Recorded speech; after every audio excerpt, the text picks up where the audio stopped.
평소 저병 고수들 보면서 이런 생각하지 않으셨나요? 나는 왜 저렇게 못하지? 나는 운동신경이 좀 떨어지는 사람인가? 왜 나는 저병 15m만 가도 숨이 턱끝까지 차오를까? 이런 생각 말이에요. 저병이 안 되시는 분들이라면 한 번쯤은 해보셨을 겁니다. 그런데 저병이 안 되는 건 우리가 체력이 부족하거나 노력이 부족해서가 아닙니다. 저병으로 50m를 못 가는 건 재능이나 근력의 문제가 아니거든요. 오늘은 고수들이 저병할 때 힘쓰지 않고도 쭉쭉 나가는 진짜 이유와 우리도 당장 바꿀 수 있는 그 숨겨진 원리를 알려드리겠습니다. 그 비밀은 바로 힘의 연결과 타이밍입니다. 사실 대부분 수영하는 분들은 이 원리를 머리로는 압니다. 글라이딩을 길게 타라, 박자를 기다려라는 말 강사님께 귀에 딱지가 않도록 들었으니까요. 하지만 문제는 실제 우리가 물속에서는 기다리지 않는다는 겁니다. 왜냐면 우리 몸은 물에 가라앉는 공포에 즉각 반응하기 때문이죠. 숨은 차오르고 몸이 가라앉는 느낌이 들면 당장 다리에 힘을 줘서라도 물 위로 떠오르고 싶어집니다. 바로 이 가라앉음에 대한 불안감과 조급함 때문에 힘만 들어서 정확한 타이밍을 잡지 못하는 겁니다.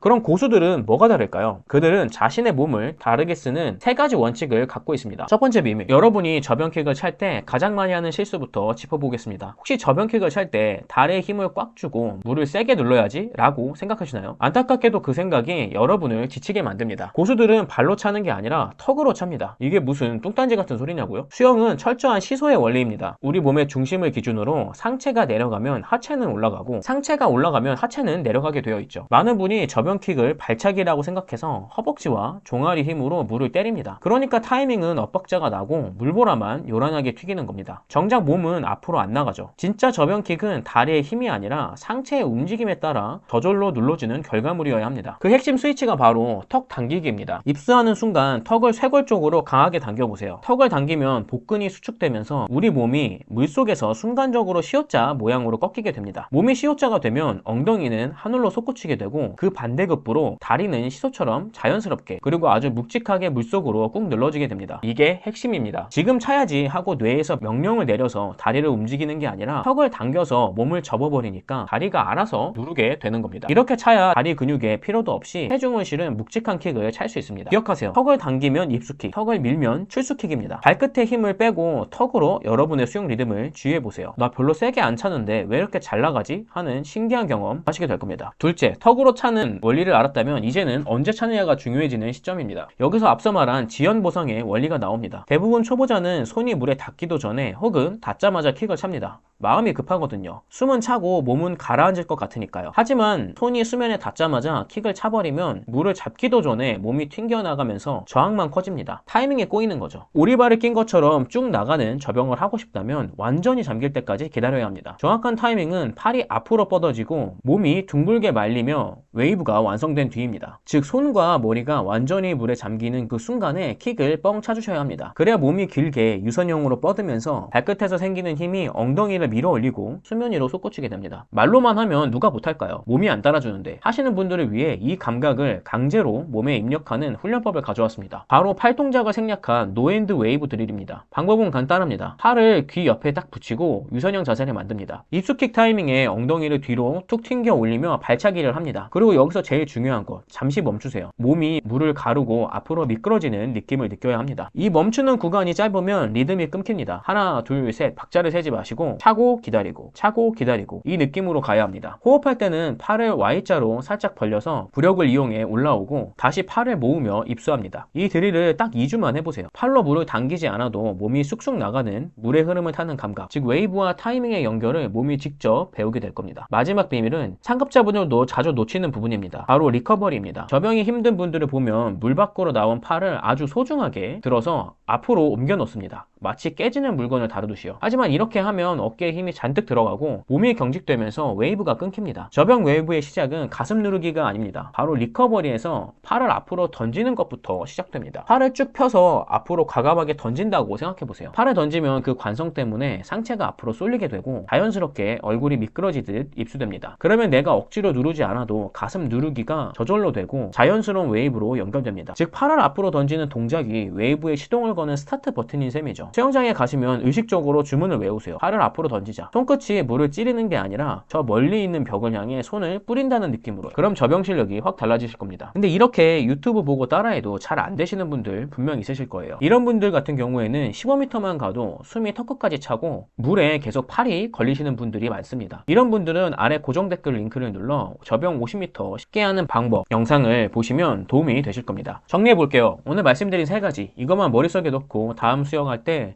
바로 써먹어 보세요. 첫 번째, 발로 차지 말고 턱으로 차세요. 두 번째, 제발 기다리세요. 마음 급해서 손 닿자마자 킥 차지 마시고 팔이랑 머리가 물속에 완전히 잠길 때까지 하나 참고 그 다음에 뻥 차는 걸 느끼고 차고 기다리고 차고 기다리고 이 리듬을 기억하세요. 팔을 옮기는 게 아니라 던지는 겁니다. 야구공을 던지듯이 앞으로 툭 뿌려줘야 그 간성으로 가슴이 눌리고 웨이브가 시작됩니다. 팔을 던지기가 저병 웨이브의 스타트 버튼이라는 거 절대 잊지 마세요. 영상 마치기 전에 제 솔직한 고백 하나 하려고 합니다. 지난 8월 땀 뻘뻘 흘리며 첫 특강을 시작했던 게 엊그제 같은데 벌써 새해를 지나 3월이 다 되어갑니다. 지난 8개월간 전국을 돌며 17번 정도의 특강을 진행했고 그 과정에서 1000여 명의 열정적인 초보 수영 분들을 만났습니다. 그분들을 만나며 수영을 배우면서 겪는 어려움을 직접 듣고 보다 보니 어느 순간 내가 초보자들의 고충을 정말 잘 알고 있구나 라고 생각했습니다. 하지만 특강에서 영상 피드백 시스템을 도입하면서 제가 얼마나 큰 착각을 하고 있었는지 깨닫게 되었어요. 국가대표 후보 출신 전국체전 7연패 특강 강사님들과 함께 여러분의 수영을 단순히 수면 위가 아닌 물속 깊은 곳까지 촬영하면서 큰 충격을 받았어요. 내가 그동안 빙산의 일각만 보고 있었구나. 물 밖에서 보이는 모습만으로 여러분의 문제점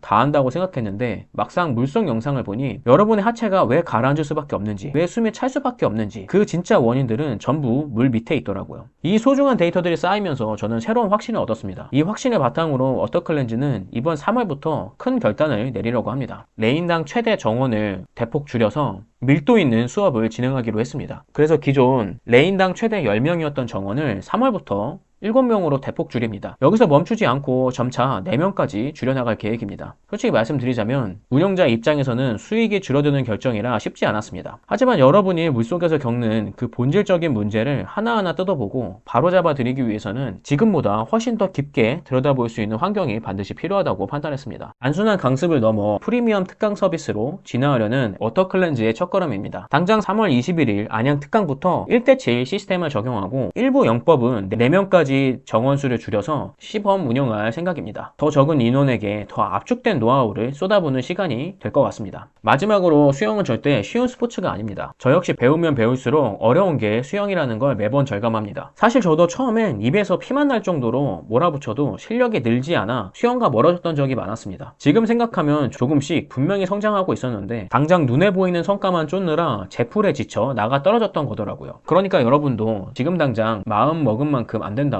스스로 자책하지 않으셨으면 합니다. 오늘 영상에서 배운 팁들 기억하시고 포기하지 않고 묵묵히 물살을 가르시면 실력은 분명 좋아지실 겁니다. 포기하지 않고 묵묵히 물살을 가르는 워터즈 분들을 항상 응원하겠습니다. 그럼 저는 더 좋은 영상으로 찾아뵙겠습니다. 다음에 만나요. 안녕.